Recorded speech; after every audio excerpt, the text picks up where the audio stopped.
45. The fifth principle, the abolition of prejudices. November 13th. 4 Avenue de Camois, Paris. All prejudices, whether of religion, race, politics, or nation, must be renounced, for these prejudices have caused the world's sickness. It is a grave malady, which, unless arrested, is capable of causing the destruction of the whole human race. Every ruinous war, with its terrible bloodshed and misery, has been caused by one or other of these prejudices. The deplorable wars going on in these days are caused by the fanatical religious hatred of one people for another, or the prejudices of race or colour.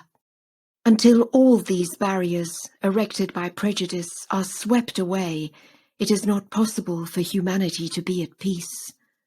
For this reason, Baha'u'llah has said, these prejudices are destructive to mankind. Contemplate first the prejudice of religion. Consider the nations of so-called religious people. If they were truly worshippers of God, they would obey His law, which forbids them to kill one another. If priests of religion really adored the God of love and served the divine light, they would teach their people to keep the chief commandment, to be in love and charity with all men. But we find the contrary, for it is often the priests who encourage nations to fight. Religious hatred is ever the most cruel. All religions teach that we should love one another, that we should seek out our own shortcomings before we presume to condemn the faults of others, that we must not consider ourselves superior to our neighbours. We must be careful not to exalt ourselves, lest we be humiliated. Who are we that we should judge? How shall we know who, in the sight of God, is the most upright man? God's thoughts are not like our thoughts. How many men who have seemed saint-like to their friends have fallen into the greatest humiliation? Think of Judas Iscariot. He began well, but remember his end. On the other hand, Paul the Apostle was in his early life an enemy of Christ, whilst later he became his most faithful servant. How then can we flatter ourselves and despise others?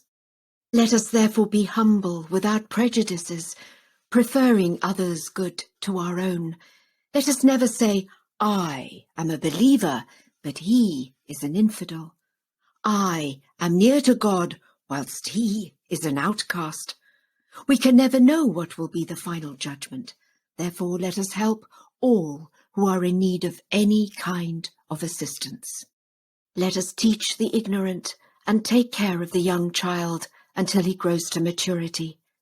When we find a person fallen into the depths of misery or sin, we must be kind to him, take him by the hand, help him to regain his footing, his strength. We must guide him with love and tenderness, treat him as a friend, not as an enemy. We have no right to look upon any of our fellow mortals as evil. Concerning the prejudice of race, it is an illusion, a superstition, pure and simple. For God created us all of one race. There were no differences in the beginning, for we are all descendants of Adam. In the beginning also, there were no limits and boundaries between the different lands. No part of the earth belonged more to one people than to another.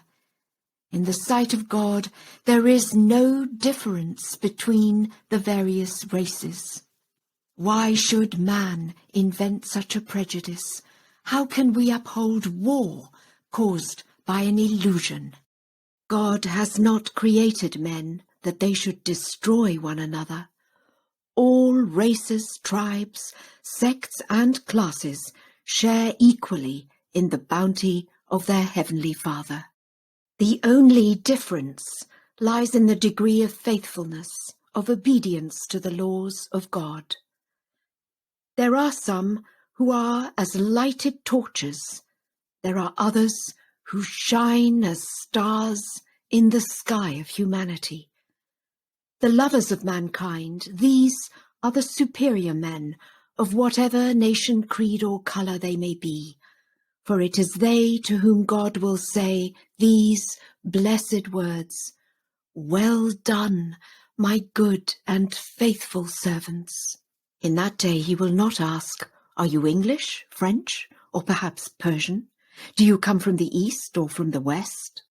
The only division that is real is this: there are heavenly men and earthly men, self-sacrificing servants of humanity in the love of the Most High, bringing harmony and unity, teaching peace and goodwill to men. On the other hand, there are those selfish men, haters of their brethren, in whose hearts prejudice has replaced loving kindness, and whose influence breeds discord and strife. To which race or to which colour belong these two divisions of men? To the white, to the yellow, to the black, to the east or to the west, to the north or to the south? If these are God's divisions, why should we invent others? Political prejudice is equally mischievous. It is one of the greatest causes of bitter strife amongst the children of men. There are people who find pleasure in breeding discord, who constantly endeavour to goad their country into making war upon other nations. And why? They think to advantage their own country to the detriment of all others. They send armies to harass and destroy the land in order to become famous in the world for the joy of conquest, that it may be said, "Such a country has defeated another and brought it under the yoke of their stronger, more superior rule." This victory, bought at the price of so much bloodshed, is not lasting. The conqueror shall one day be conquered, and the vanquished ones victorious. Remember the history of the past. Did not France conquer Germany more than once? Then did not the German nation overcome France? We learn also that France conquered England. Then was the English nation victorious over France. These glorious conquests are so ephemeral. Why attach so great importance to them and to their fame as to be willing to shed the blood of the people for their attainment? Is any victory worth the inevitable train of evils consequent upon human slaughter, the grief and sorrow and ruin which must overwhelm so many homes of both nations? For it is not possible that one country alone should suffer. Oh, why will man, the disobedient child of God, who should be an example of the power of the spiritual law, turn his face away from the divine teaching and put all his effort into destruction and war? My hope is that in this enlightened century, the divine light of love will shed its radiance over the whole world, seeking out the responsive heart's intelligence of every human being, that the light of the Sun of Truth will lead politicians to shake off all the claims of prejudice and superstition, and with freed minds to follow the policy of God.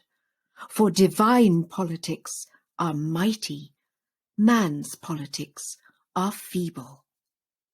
God has created all the world and bestows his divine bounty upon every creature.